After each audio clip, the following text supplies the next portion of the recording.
जराइम की दुनिया से और आपको बताएंगे कराची में एक और घर उजाड़ दिया गया। डकैती मज़ाहमत पर 5 स्टार फ्लाईओवर पर डाकुओं ने मज़ाहमत पर सलमान को कत्ल कर दिया। मकतूल आहू और सिस्कियों में सुपर्द खाक।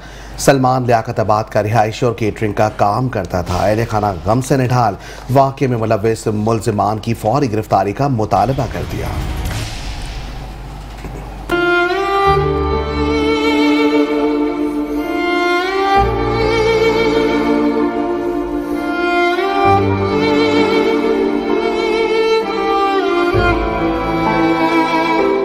नॉर्थ नाजाबाद 5 स्टार चौरंगी पर मुसल्ला मोटरसाइकिल सवार मुल्जिमान की फायरिंग से जांबाग होने वाले सलमान की नाश। लियाकताबाद में घर पहुंचने पर कोहराम मच गया। मकतूल के 3 बच्चे और बेवा नाच से लिपट कर रोते रहे। हर आंख अशबार दिखाई दी। मकतूल पकवान सेंटर और कंस्ट्रक्शन का काम करता था। इलाका मकीनों का इस मौके पर कहना था कि मैं आला हुक्काम से अपील करता हूँ, मेहरबानी करके इसके 4 बच्चे हैं छोटे छोटे सलमान के, इनका ख्याल किया जाए और इसके साथ दिया जाए कि जिन लोगों ने जो कुछ किया है इसकी इंक्वायरी की जाए और इसको कड़ी से कड़ी सज़ा दिया जाए। जिस तरह से कराची में हालात हो रहे हैं और जिस तरह अब ये नौजवान बच्चा 4 बच्चे हैं इसके छोटे, अभी एक बच्चा थोड़े दिन पहले उसका हुआ है, 3 बच्चे। अब ये एक मोबाइल कितने का होगा?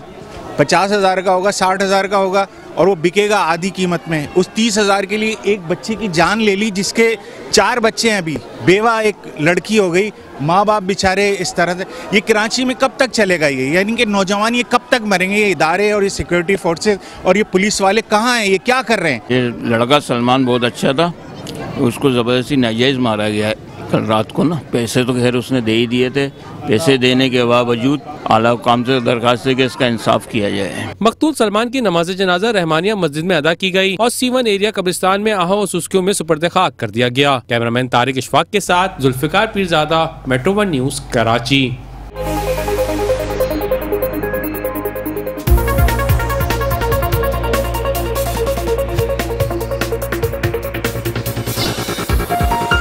मेट्रो 1 न्यूज़, हर पल की खबर।